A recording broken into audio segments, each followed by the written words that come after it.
Nigel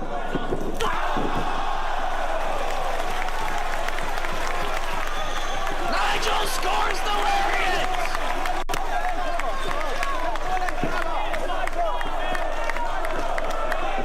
These English fans getting behind Nigel. They want him to win the belt. His blood all over the canvas. Can he go for the cover? Danielson is out. Hooks the leg. Cattle mutilation.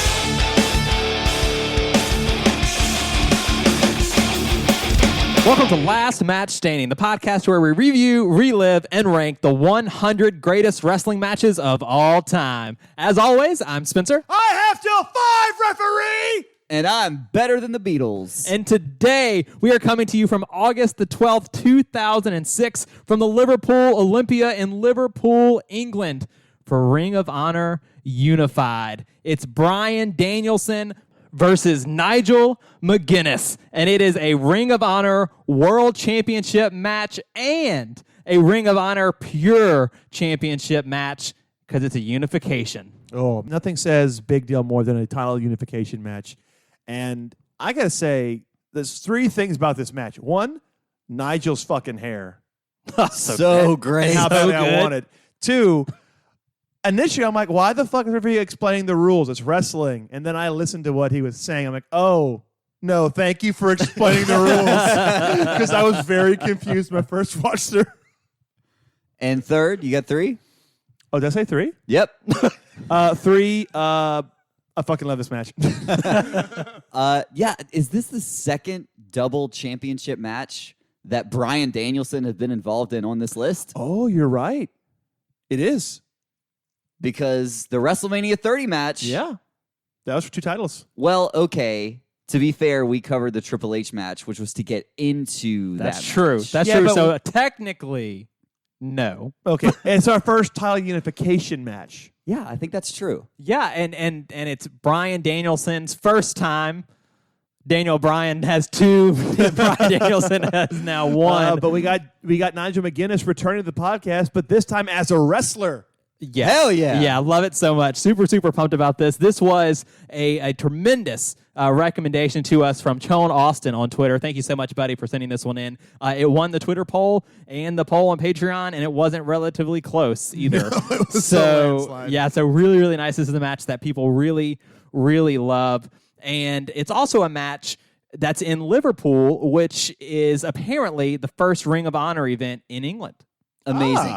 Amazing. Could you imagine being there in that kind of environment? I've never been to a wrestling show in England, but it's on my bucket list because every time I see a crowd in England, I'm pumped. Well, we talk about it all the time, right? When we talk about these crowds that are incredible, it's always these European or these Canadian crowds. It's these foreign to us, right? Crowds that are so good, and it's the atmosphere that we want so desperately to be a part of. Well, I think that's the case is because speaking from the WWE perspective, they don't go to Europe very often.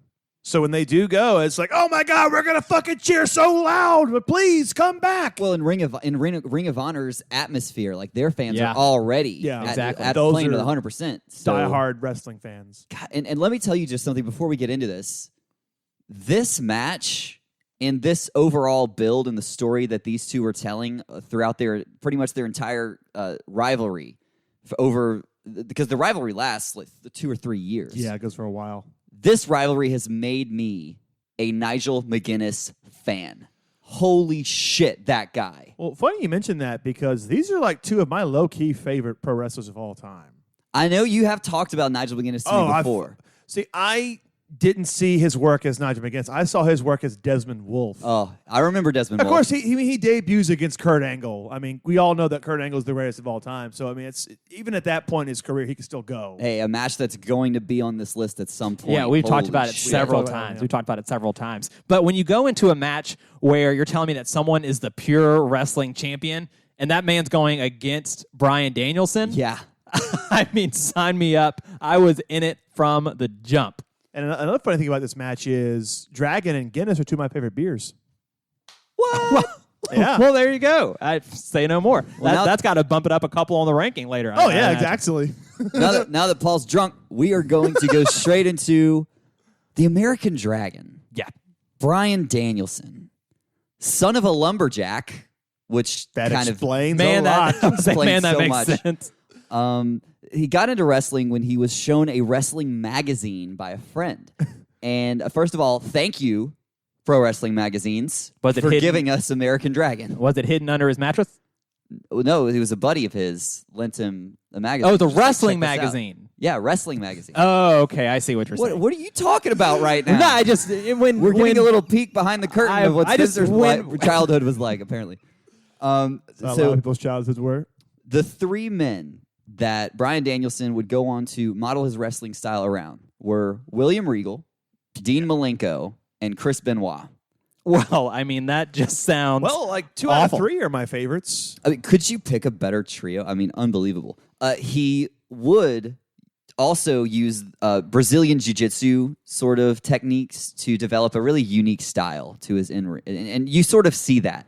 You can look at those three guys, throw those guys in a blender, ouch, with some Brazilian jiu-jitsu instructors, and you get Bryan Danielson smoothie. Originally, he wanted to train at Dean Malenko's school while in high school, but Dean Malenko's school shut down in 1999. Bryan was then recommended to train under none other than Shawn Michaels. I think a lot of us already know this story sort of from here. Shawn Michaels over in San Antonio. He goes to that school, starts training, gets a developmental deal with WWF, and is trained by his idol, William Regal. This is where he adopts the name American Dragon.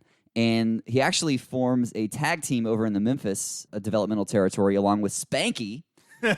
And he was actually, I didn't know this, he was almost called up to be in the 2001 Royal Rumble. Are you kidding? I am not kidding. Could you Man. imagine? Man, So- that's a rumble right there. So in 2001, WCW had a crazy cruiserweight division. And so the WWF was scrambling to try and figure out a way to sort of bring up cruiserweight stars and match that. And they saw American Dragon as a way to do it. And so they were going to bring him up at the 2001 Royal Rumble. Nothing comes of this. It doesn't happen. So he goes to New Japan. And he actually wins the IWGP Junior Heavyweight Tag Belt with Curry Man. Oh, you love Curry, man. Before joining the brand spanking new Ring of Honor, of which Bryan Danielson is credited as being a founding father. American Dragon is the most well-rounded competitor in Ring of Honor history. So many accolades. Suffice it to say, it was not uncommon to see him as Ring of Honor champion or at least involved in the title picture. Nigel McGuinness, born Stephen Hayworth in London, was a huge wrestling fan since the age of 12, noting the Hart Foundation and the British Bulldog as inspirations for him. You could definitely see that in his work style. He was actually in the crowd during the huge SummerSlam 1992 event in Wembley Stadium. Is he the person that was like, the British Bulldog is going to win, whether he wants to or not? Is that him? I don't know. There are a few things I love more in professional wrestling than the story of them being in the crowd in some Right? big match earlier in their life. Right? Like, So I always good. remember the WrestleMania 6 with Edge. Edge. though, Yeah, Edge. obviously. You can't. The one I always remember is Cole Cabana at WrestleMania 13. Oh, I didn't know that. Yeah. He was in Chicago. The one that's gonna be really relevant sooner rather than later is Izzy being in the crowd at NXT Oh, Takeover. undoubtedly, yeah. I Yeah. can't wait for Izzy versus Sasha. It's coming. So Nigel McGuinness debuted for Heartland Wrestling Association in 1999 before returning to England to work on 2 full-time jobs to earn enough money to come back to the United States and wrestle again. He debuted in Ring of Honor in 2003, working his way up to a big feud with Colt Cabana in 2005, eventually defeating Samoa Joe for the ROH Pure Championship. During his Pure Championship run, McGuinness regularly came into the ring with an iron. And so you just got to envision this. It's a literal iron that's painted to look like Union Jack. And whenever he's interviewed about it, the typical story he gives is, oh yeah, the guy broke into my house, attacked me, and I was able to fend him off with iron. Okay, that story just makes me think of like the most random like DX story of all time. Which is what? Oh, so the night after Triple H had the whole like, hey Vince, I actually married Stephanie. DX brings a bunch of wedding gifts, and then he opens up one of the boxes, and Billy Gunn gives him an iron. And Triple H goes, iron! You're the best, guys. So when me and Dustin were roommates, I would always find a way to just go, iron! Oh, you do all that. the time. You do that you still do that all the time. I do that. I found an excuse talking about it on here. Anytime he comes to the ring, he's got that iron. He used to tell people that he defended himself. But so the real story is he began carrying the iron after his girlfriend's mom. And when his girlfriend's mom asked him why some wrestlers carried weapons to the ringside, she was just like, well, he realized, oh, well, no one's ever carried an iron before. Let me carry an iron. So it's just like, it's just a thing. It's a thing. Paint it with a Union Jack. It'll be great. It'll be great. He was right. But he would actually use the iron in his matches, so it totally worked out for him. Obviously, one of the greatest pure champions in ROH history. I mean, this guy just understood the rules so well, and he would use the unique rules of the Pure Wrestling Championship stipulations to his advantage. Speaking of the ROH Pure Championship, who wants to go over what the Pure Championship is, gentlemen? What are these rules that we're talking about? The Pure Championship is really what I thought of back in the day when I thought of ROH, because it's just so unique and captivating. I just love these rules. So defended under Pure rules means each competitor is only allowed 3 rope breaks. After this, rope breaks will not be called, and in fact, when all of your rope breaks are gone, your opponent is allowed to use the ropes to their advantage. Next, closed fists are absolutely illegal, which really harkens back to the classic wrestling rules. And you still see current day refs asking for open fists, but it's not enforced. I'll be honest, they definitely ignore that in this match. With not really. You see a lot of open palm strikes. There are a couple of like haymakers through. With the Pure Championship, your first defense is going to be a warning. The second one, you lose a rope break. If you don't have any more rope breaks to lose, you're disqualified. There is a hard 20 count on the outside. I love 20 count. It's so much better than 10 count. Love that. And titles do change hands on a disqualification or a count out. However, in the event of a double count out, the match will be restarted. That's for this match. I know that's for this one. But yeah. Let's get there because there is a lot. I think that's because it's title unification. We have to have a definite winner. Both McGuinness and Danielson are several months into their title reigns at this point. ROH's Weekend of Champions event. They are set to compete in a champion versus champion match with both belts on the line. This match was contested under Pure rules, but the ROH championship was on the line as well. But it wasn't quite the same as the match that we're going to be covering. So this is the first time they got together. And so although both titles were on the line, the DQ rule did not apply to the World Championship. Big point in this match. So this match is intellectual masterpiece. This is a chess match. Danielson does a great job of grounding of McGuinness, forcing Nigel to use rope breaks and escape submissions early on. And the key here is Nigel has mastered the art of the Pure Championship. Oh, yeah, he's absolutely. able to earn those like 20 count victories. And he does end up doing that and retaining the championship. But of course, the ROH championship cannot change hands. So although McGuinness has proven himself worthy of challenging American Dragon after their first meeting, the championship, it just slips through his fingers. He can't quite get it. Huge question mark coming out of that match. His performance was impressive enough, however, to earn him another shot at the World Championship, this time under normal championship rules, pure championship, not on the line. There's obviously a gear shift going into this second meeting. No worrying about the rope breaks. They're just a little more reckless, a little more aggressive. A lot of damage is done, very back and forth. Nigel works over Bryan's arm throughout this match. Remember that. He gets very close to forcing Bryan to submit. And there are several moments where it appears Nigel's going to win off of some huge lariats. But it's Bryan's cerebral warfare that wins him the victory, rolls up Nigel. He uses that aggression against him, gets the 1, 2, 3. Still not a truly definitive answer. Who is the better man? So, third meeting set, ROH Unified Liverpool, to be contested under pure rules, but for both championships, the titles could change hands on a count-out or disqualification, no time limits, and in the case of a double pin or a double count-out, the match would be restarted, as Paul said. There must be a double champion coming out of this match. Yeah, there's no room for, he got disqualified. No. Motherfucker, there's going to be a definite winner here.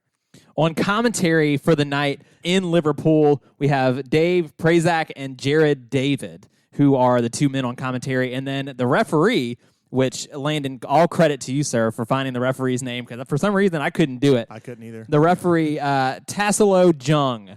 Yep, Tassilo Jung was a professional wrestler for a while. He did some commentary. He was a referee. He's just all in the wrestling business. He does a great job in this match. Oh, nice. He really does. Yeah. I appreciate it. I did too. So let's get to it. Let's get to Unified, Bryan Danielson, Nigel McGuinness. Man, it's just a good match. Oh, it's a lot of fun. And before I realized they were actually in the UK, I'm like, man, they're really wrestling a British style in this match. And then all these fans here in Liverpool, I'm like, that explains two things. One, why Daniel Bryan insisted on being touted as better than the Beatles, and two, why they're wrestling a very British style. Well, I mean, these guys are just a perfect match for each other. Oh, yeah. And I think their styles just mesh so well, especially considering that they're wrestling under pure rules. And I think pure rules are, it sort of lends itself to be more of a British style match. I think so. I agree with that. Do we like, and we kind of talked about this before when we were watching the match, but do we like the rope break rule? I love it, actually. I do. I think it's fantastic. I think it forces you to be a little bit more cerebral in your approach. You have to really pick your spots of when you're going to grab the rope. Be a lot more smart about that. I think it lends to cerebral. It just makes you have to be creative, because you can't just do a bunch of submission holds and go for rope breaks, or you can't just I get on the rope. Like, no, you got to think of something creative, something different. And I find that if you challenge wrestlers to do something creative, I feel like 9 times out of 10 you're going to get something special. And you don't want to necessarily blow through your rope breaks, because once you've depleted all of your rope breaks, then their ropes are fair game for your opponent to use against you. So it's a scary situation if you're not careful. Yeah, I can see how it adds to maybe the legitimacy, right? How making it where there's actually some strategic, sports strategy that you have to come up with, some game plan you have to come up with going into it because of that. And so I appreciate how it makes things a little bit more authentic, perhaps, as a pure wrestling contest. To me, it adds a little bit of predictability, and maybe that's just this match, but I don't know. That's just my personal opinion, so I'm not going to be as in favor of the rope break rule, but I totally get where you're coming from, and I do like something different. No, I've seen matches where someone's used all of their rope breaks, and then they go to grab the ropes, and nothing happens. And so then they have to tap out. And so they've used it a lot of different ways. I think if you've seen a few more of these pure wrestling championship matches, you'd like it a little better. I get it. I just feel like there's 5 things you can do, and you just do them on rotation, right? That's just what it feels like to me, just from the explanation of the rules. Hey, to your point, this is a title unification match. Pure championship, gone after this. Yeah, that's absolutely true. There were talks of bringing it back this year. They should have. Yeah, and I think they were going to, but I believe it might have been the pandemic that caused them not to. That makes sense. Which does make sense. So maybe it does come back down the line. But you're absolutely right. It is gone after this for, at least for now. So the match starts with some strikes, and I would definitely call them open palm strikes. Oh, yeah. So what I have to say about this match is this starts with a lockup and not like a count elbow. This is an actual, like, no, I'm going to fucking beat you. This is a real lockup. And there are some slaps, and good Lord. And just to be reminded that you are in an ROH crowd, once Nigel gets his sort of refund slap on Danielson, the crowd starts chanting, "You got bitch slap." That made me chuckle a little bit. I love this crowd. They are split down the middle. And I'm surprised because Daniel Bryan was a fucking monster in this match. Did y'all take note? There was a handshake to start this match. I'm shocked there was a handshake because these two men fucking hated each other. It was intense. That stare down right at the beginning. You got to love it. You got to love it. It just sets the stage for what was going to be a brutal battle the whole time. Oh, yeah. And something I really like about this match is, so kind of early on, Nigel gets like a snapmare and does that really, really, really stiff kick to the back of Daniel. But when he goes for the second time, Daniel gets out of the snapmare by doing a front flip. And I'm like, okay, that's something different. I've never seen anyone do that before. I'm not saying that it's never been done before. It's just when you see a lot of times in matches like this, I feel like the wrestlers will inevitably do the same couple of transitions about 4 or 5 times, and they don't do that.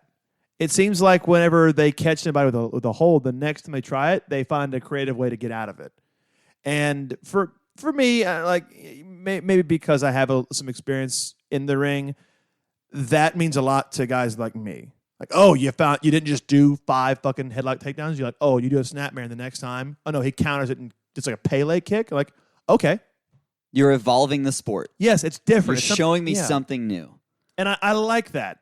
Even if it's nothing fancy, he just has like a forward roll.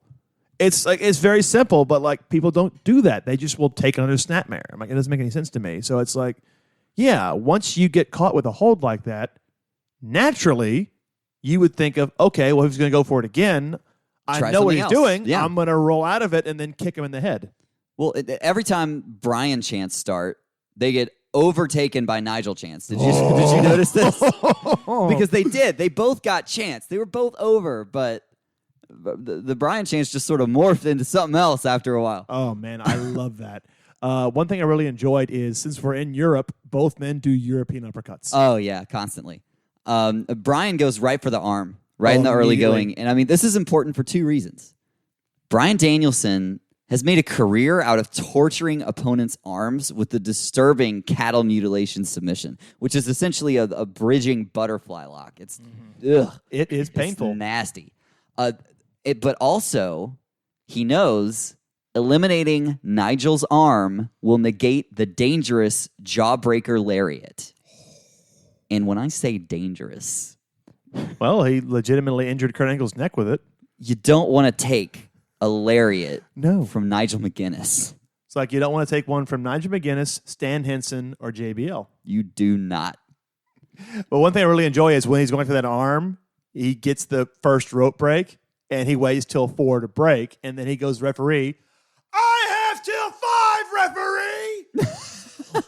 And, you know, you talk about how brutal that cattle mutilation is, but the rope break that Nigel uses first, that very first rope break, is because he's locked in this arm bar after a butterfly suplex. Oh, my Bryan God. Danielson. Are you kidding me? It's quick as a hiccup. It's gorgeous. It's and he's like, absolutely rope. It was seamless. Yeah, it was instant when he grabbed that rope because you get into that arm bar and it's like, yeah, you're right. He knew there was no place to be. I Let me go have ahead to and use break that this rope. hold immediately. This may be the best limb work I've ever seen.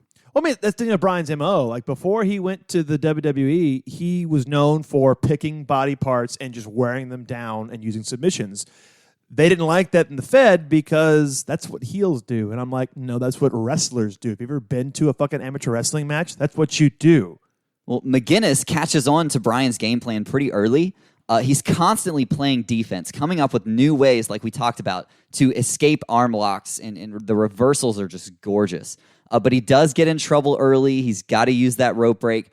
But he does follow it up with some good offense here. Oh, yeah. McGuinness throws a hard lariat out of the corner, which we just said you don't want to take. Ooh. Guys, How physical is Nigel McGuinness? Very, extremely. Those elbow brushes in the corner. Oh my god! Oh, one of the things I love he does like a standing falling elbow drop. Like he grabs Daniel, pulls him in, and then just drops that elbow on him. And I'm like, that's something different. You don't see people do that very often.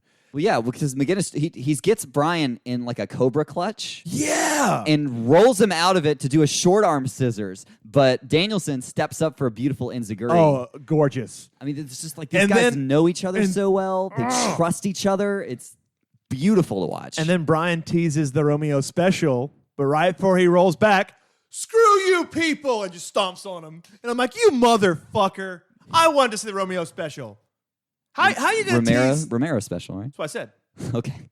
How you going to tease the fucking surfboard and then not do it? Damn, Bryan Danielson's got a beautiful diving headbutt. He sure does, and he hits it right after a superplex, which never gets old to me. No. He hits that diving headbutt, and then comes, for the first time in the match, cattle mutilation. And boy, does it. And Nigel uses his second rope break. Yeah, fans screaming, please don't tap. He doesn't. Nigel's got to find the ropes. And it's just, you've got to think that's playing into his head. Like, Yep. I mean, he's 2 down. He's technically losing the match as far as rope breaks are going. The damage has been done. He's been in cattle mutilation twice, or this was the first time. Yes. But he was in that arm bar after the butterfly arm suplex bar, earlier, yeah. so his shoulders, his arms have been worked on the whole match, and he's down 2 rope breaks. So you got to think he's definitely at a disadvantage at this point. Well, it's funny because he's like, oh, man, he's down 2, and Dana has all 3 of his. Well, Nigel hits the Tower of London, which is a amazing top rope DDT. Well, yeah, Nigel catches Bryan. Bryan was up on the top rope. He was going to do some sort of diving move. I loved how it just transitions right into if you are stuck on the top rope and you're not fast enough to figure out a way to get out, that Tower of London's going to knock you out. I'm sorry, I said top rope DDT. It's a top rope neck breaker. Big difference. Well, yeah, it's almost like a cutter the way he but falls he with it. like, well, I like it because when he did it in TNA, they would be kind of the perch and he'd pull him down and do it. But in Ring of Honor, like, no, you'd be sitting up there and he would just jerk your body down and pull it. It looked painful. And did you see what he followed it up with? Cattle mutilation. Of his own. Well, it should be noted that he goes for the pinfall attempt after the Tower of London. Bryan Danielson uses his first rope break. Then McGuinness puts on cattle mutilation immediately afterwards, and the second rope break from Bryan Danielson now, happens. tie game. So just when you think Nigel is down 2-0, it takes 60 seconds for Nigel McGuinness to tie it up, and now we're back to both men only having 1 rope break left. And gentlemen, the action spills to the outside. You know, Bryan's wrestling heel here, big time. Really? I he's- couldn't tell. He's got to, right? In just a hostile environment. Yeah, he's in Nigel's hometown, so to speak. Yeah, Well, when nothing's- you're being flipped off by people in the front row. Oh, no. The guy's like in his face, like fingers. And I'm like, of let course, them work. When you're being flipped off, of course you're going to use a table to choke your opponent. Why wouldn't you? I got to say, I was not expecting that. He rolls that table over and is just stomping on it. And there's a guy in the front row, double birds in his face, and Dana's looking right at him while he's choking Nigel. So good. And he's like, fuck all you people. I will kill every last one of you. You get in this ring with me. And I'm like, maybe don't say that. Right? Maybe don't challenge people to jump you in the ring. Literally says that. Oh, but, I mean, they go back in that ring, and blink and you'll miss it. We get a beautiful lariat by Nigel. But One of the best in the business, I have to say. It's just absolutely gorgeous. Yeah, and part of what makes it so good is that he can hit it from out of nowhere, right? And when he does, it's a strong, strong lariat. You know what match I want to see? We'll probably never see it, but I would want to see it from this time. I want to see Nigel McGuinness circa 2006 versus Okada. Oh, I was waiting Imagine for a Rainmaker. the reference. Jawbreaker versus the Rainmaker. Yeah. Imagine that. match. I'm like 06 Nigel versus Okada. this. Landon's going to change his pants. We'll be right back. What have you done? They both have blonde hair, and they both like to spike their hair too. There's a segment in this match where they're literally just slapping the shit out of each other. Oh man. And I had to check my teeth. Well, don't forget that we do get the cross-faced chicken wing by Dragon, and that causes Nigel to use his third and final rope break. I would just like to confess right here and right now that I love the crossface chicken wing. You know the great thing about that move? It actually fucking hurts. Yeah, and then you put the body scissors on with it, and I'm sold. I'm totally sold. And you're right. It does force McGuinness to use his third and final rope break. So things are looking dire. It's not looking good for the champ. Well, after a lariat takes Bryan off the top rope, which is totally beautiful, Bryan is almost pinned here. And in a very similar fashion, Bryan is forced to use his final rope break. And so it's like you see them sort of back-to-back mirroring each other, and they're really telling the story that these guys are as evenly matched as two competitors could be. So I think an interesting detail to kind of think about here is think about the way the rope breaks were used. Nigel McGuinness had all three of his used off of submissions, whereas Bryan Danielson, two of them were off of pinfalls. So what does that tell you about the difference in wrestling styles between the two men? For me, it tells me that Nigel's maybe a harder hitter, so to speak, in terms of hitting stronger moves, whereas the Dragon maybe is more of a technical submission specialist maybe than Nigel is, even though they're both very good in both of those fields. Does it kind of make you think that a little bit? Yeah, that's a true statement. So even though maybe Nigel might have the small advantage in terms of powerful strikes, once we're down to no more rope breaks, Bryan Danielson decides he's going to take his strength and just make it that much more intense. He's able to grab Nigel McGuinness, who's on the top rope, go behind him, and put on the cross-face chicken wing on the top turnbuckle. And the moment I'm like, there's no more rope break, so there's no reason why he cannot tap out. Right, this is there. it. This is it. That has to be.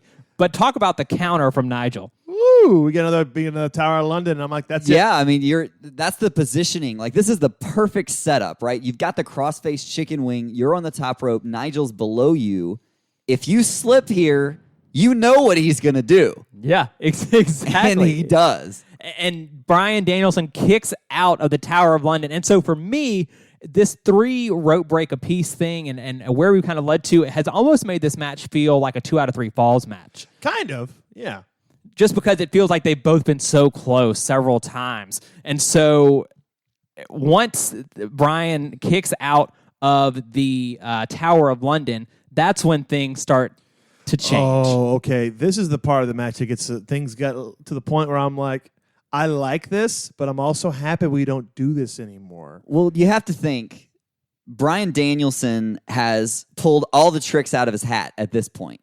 He's done all the technical and submission skills that he can. He's thinking, on this night, in this arena, for this championship, I'm going to have to play this guy's game. Well, and he dear does. God, does he. So they go to the outside, and Bryan grabs both of Nigel's arms, crosses them, and then he pulls him forehead first into the turnbuckle, like 6 times? Yeah, and if you haven't seen it, he has wrist control on both of Nigel's wrists. So when we say his forehead is being jammed into the post, it's, look, Ma, no hands. 5 or 6 times. And the point where I'm like, Nigel starts bleeding, and I'm like, that's hard way. That's unless there's a blade on the post, which would still hurt. Both his hands are like his arms are like pulled and crossed, and he's just getting pulled into that turnbuckle. So he could not have bladed because we would have seen him do it, first off. And second, he hits the post. Now he's bleeding and hits it like 2 more times. And I'm sitting there going like, that's hard way. And then whenever the commentator says, he might have a concussion, I'm like, no, yeah, he probably does have a concussion right now. I'd be shocked if he didn't. Well, we often use that phrase unprotected chair shot, right? When someone's not able to get their hands up. Well, that's what this is, right? It's an unprotected shot with the ring post 3 or 4 times in a row. It's something, I mean, I like the spot, but I'm like, I never want to see anything like that ever again. I agree. I'm going to quote Vince McMahon there. It's 2006, right? This is before Chris Benoit. This is before all of the concussion protocol. This is before we really knew the long-term effects, at least the extent of the long-term effects that this sort of stuff could happen. And so it's not great to go back and watch, but it added a hell of a lot to this moment in the match. Oh, it really did. I mean, like I said, it's a really big moment, but much like I said during the Awesome Tanaka match. I don't want to see that because it's like we know what that can do and what it will do. But at the same time, I'm like, fuck yeah, second gear, man. Let's go. Especially if you consider both of these guys had their careers cut short. Yes. I mean, Daniel had to retire for 3 years because of this shit. Yeah. And one thing I did enjoy is after that, Daniel's like, you know what? Fuck it. Tope. Oh my God! Literally, they launches himself into the front row. Yeah, and when Nigel looks up, after he gets like thrown over the barricade, he is gone. He doesn't know where he is, and then he just has to catch Daniel. Oh my God! And then we get another moment that I'm like, okay, I don't like this. Yeah, so just when you thought we'd had enough, right, of the damage to the skulls, McGuinness does get back into the ring after a count of 19 coming from the outside. Oof. Yeah, they love it, right? It's so intense. They get back in the ring, and Nigel's almost hulking up, right? And I hate to use that phrase, but that's kind of what's happening. He's tasting his own blood. He's feeding off the energy of the crowd from his home country, and then the headbutts start. Oh, and you can tell these are not worked headbutts. You can tell that they're actually headbutting here. I loved, though, that Nigel starts the headbutts, and then Danielson's like, okay, here we go. Goes for a headbutt. Nope. He's like, I'm going to do this. I don't want to. I'm not going to do this. And then Nigel headbutts him several times. And then we get a slingshot lariat that just about takes off Bryan's head. And like, that's got to be it. But Kylie Mutilation gets locked in. Like, how? Yeah, it was absolutely seamless. Nigel hits the lariat, goes for the pin. American Dragon rolls out of the pin and straight into cattle mutilation. And we're like, that's it. Because he goes for the rope. Like, there's no rope. Or if he kicks the rope, like, no, I can't do anything. He's forced to power out. He powers out into a pin, but Bryan still won't break the hold. Man, that pin was close, though. It was so close, and they roll right back Well, into his it. arms were still locked up from being in cattle mutilation. Right, so right. you were thinking, that could be it. Yeah. Yeah. And then I don't know. I could tell the fans didn't like this ending, but I did. So Daniel still has one of the arms locked in, and he just starts throwing about 20, I counted 20 elbows into Nigel's forehead, who cannot defend himself and cannot continue. So the referee is forced to stop this round. And I'm thinking they're going like, what the fuck is this pro wrestling? But I'm like, that's what they would do in an MMA match. If you can't defend yourself, they would stop it. Due to the blood loss and the fact that he's clearly concussed and now he can't defend himself. He's in desperation mode. If you're an official, you have no choice but to go, that's it. The match is over. Daniel wins. Nigel can't defend himself. Dragon's booed out the building at this point. Yeah, the fans were like chanting bullshit at the ending. I'm like, no, that was I love that ending. It's just nuts. It's chaos at this point. The reason why I like the ending. Paul, I have never seen a more terrifying, brutal, desperate finish to a championship Oh, yeah, match. I agree. Like, you don't see that. I mean, the only other time I can think of anything close to that is whenever Brock Lesnar legitimately busted Randy Orton open. Like, that's it. Match is over. Oh, yeah. I forgot about that. But that was like Brock going like, oh, did I get you? Oh, okay. Well, I'm going to F5 you anyway. And this is more like a, no, motherfucker, I win. Let me ask you this in terms of the ending, right? So I know the crowd was like bullshit, and this is an ending that I think might split some of our listeners just because it is, a ref stoppage, so to speak. Like that's technically what it is. What happens if instead of the ref stopping it, Danielson gets those elbow shots in repeatedly to where McGuinness can't really defend himself, and then he puts cattle mutilation on until McGuinness passes out? I'm just saying it's a thought. Well, like, here's the thing. Cattle mutilation will not cause you to pass out. The pain could. If your shoulder's in enough pain, it could. You could sell fair it enough. too. And yeah, well, I think you could sell it. You know what I mean? Could. But that's like whenever Randy Orton passed out from like the figure four. I'm like, you're not going to pass out from the figure four. And I can hear somebody going, oh yeah, well, how you pass out from the sharpshooter? I'm like, he passed out because he lost like 3 fucking pints of blood. Well, that could be the same True, thing we you got a said good point. here. So, or if he just put him in any type of like a chokehold between the blood loss and between the shots, and he passes out. That probably would have been a more like, well, Daniel's clearly the better wrestler, but I understood what they were going for with this. They were going for a legitimate athletic contest, and if you're taking all these shots to the head like that and you're bleeding profusely, they would stop it. Yeah, well, at the end of the day, American Dragon back pressed against the wall, finds a way to win. Yeah. And he may be the greatest pro wrestler of all time. I honestly, and this isn't me just trying to talk up, like I'm trying to gas up Daniel, because, I mean, we know how good he is. We've seen him in 3 different decades have classics with different, like, vastly different opponents. And I honestly think that Bryan, what are we going to call him? Bryan Danielson, the American Dragon. He is simultaneously the most underrated guy on the planet and simply like one of the greatest of all time. But he is so underrated. People talk about he's overrated. He is not overrated. I have seen this guy have wars in front of like 300 people, and then we have seen him have a fucking technical masterpiece in front of 80,000. Yeah. So, like, we know what he's capable of, but I feel like so many people only know him for his WWE run and don't know 100% what this man can do. And let's not sell Nigel McGuinness short. Oh, fuck no. This is just one match in these guys' storied rivalry, which is easily in my top 5 favorite rivalries of all time. Oh, I think so. It's definitely Ring of Honor. Like, this is like top 3 in Ring of Honor. If you haven't seen their entire story, I implore you to look up the rest of their matches and watch the entire match catalog. It's so damn good. I don't even want to spoil it here.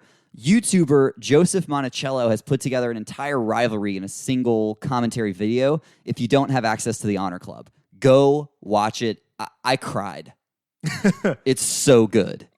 Well, I cried too for a very different reason. I was like, please stop hitting them in the head. Well, it's just one of those stories, right? It's captivating, and it's one that will have you glued to the edge of your seat the whole time. And I know we kind of talked about the ending a little bit, but really, we're talking about a story. If this is a book that we loved every chapter in, and we're picking hairs here at the end of the book. So like it's really just great from beginning to end, even if the finish isn't perfect. Yeah, I mean, I think it tells a good part of the story. It's because the story continues. Yeah, and I'm not going to sit here and say this is the best ending ever. Oh, it's a perfect ending. It's not. The first time I watched it, I'm like, what the fuck was that? It wasn't until I rewatched it, I'm like, oh, okay, I see what you're going for here. Yeah, I mean, the story here is McGuinness is right there on the precipice of reaching that next level of being the top guy.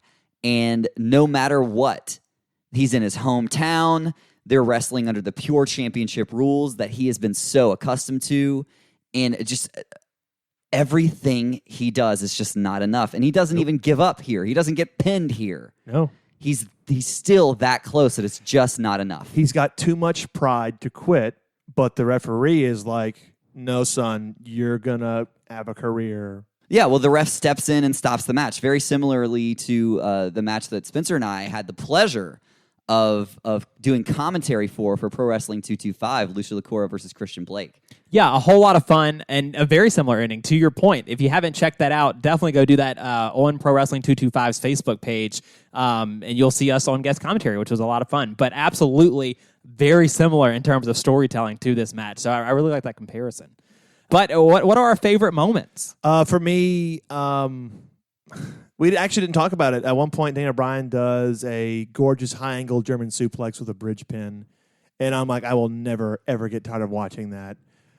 Nigel's breathtaking lariats. Yeah. I mean, the lariats are beautiful. I think just watching the American Dragon transition from one thing into the next thing. Oh, yeah. Like when he like, well, for me, like the top rope chicken when they got turned into the Tower of London, that might be my favorite moment of this entire match. That was fucking awesome.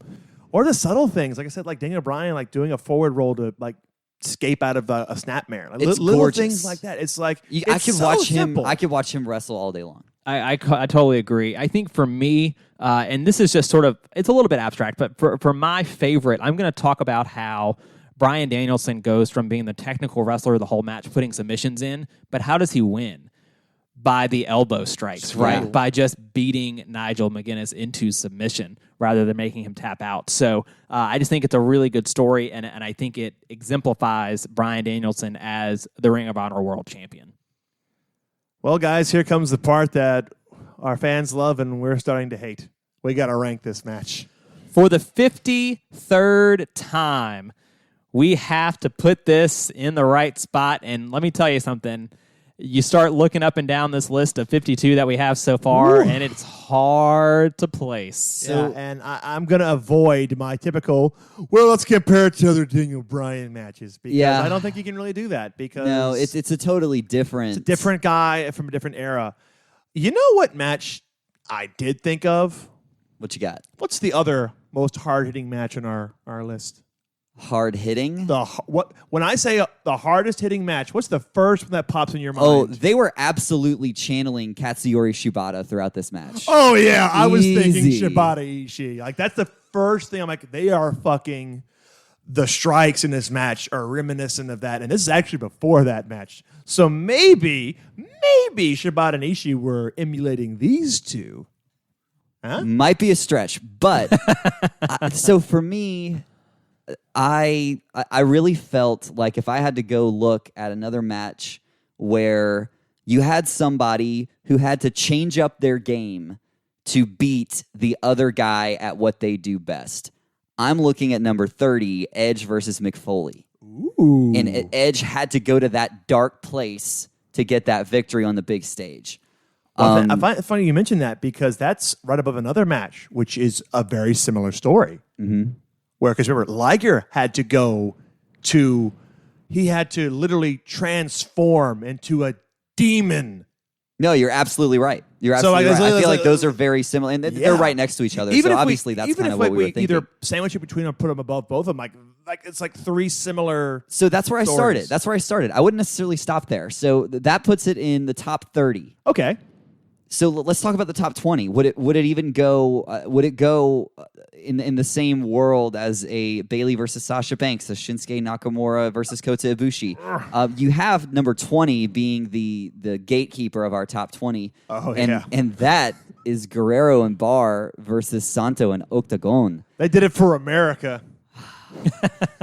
And you know, I just don't know if I could put it over the story they were telling about Santo and the Guerrero family I don't think I could do it in either. AAA, but I'd be hard-pressed to put it any lower than 21. I would put it lower than 21, as a matter of fact. I don't know. Here's the thing for me.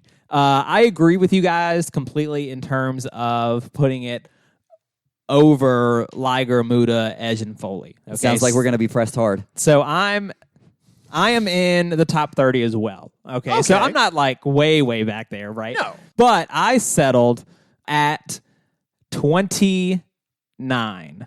Okay. That's so where I initially right behind Hokuto and Toyota. right behind Hokuto and Toyota, above DIY and Revival. And I'll tell you why. Mostly it's because this is a match. It's about 25, 26 minutes. It's good, and it's really, really good. It's definitely deserves a spot on this list. It's definitely one of the 100 greatest wrestling matches of all time.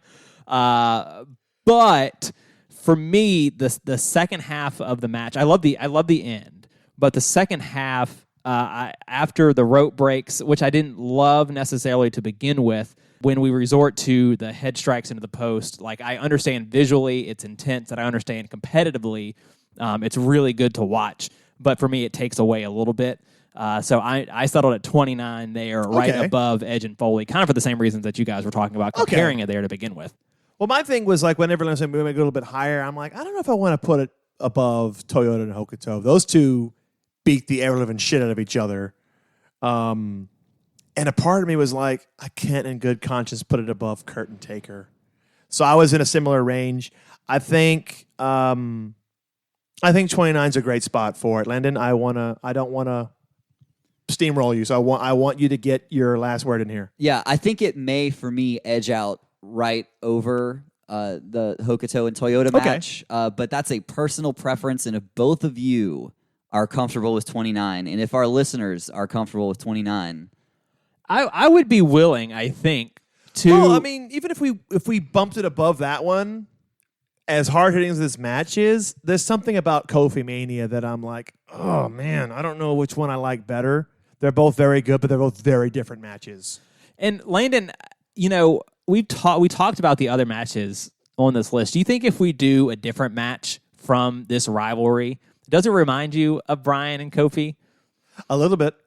sort of that story of like somebody that's always been around and hasn't quite reached the top, but then finally does. It does. It really does. So maybe if we're doing I it, definitely get that feel. yeah. So maybe if we're doing a different match in this series, so to speak, it's possible that it would go maybe even over Kingston and Bryan. But I'm okay with I guess going right behind it, which would be 28. Now that does put it right next to Daniel Bryan. But admittedly, Bryan Danielson, not the same guy. Well, yeah, and that was we didn't- actually 100% unintentional. Yeah, I was like, we Yeah. didn't mean to do it that way. I was just like, oh, that happens to be the next matchup.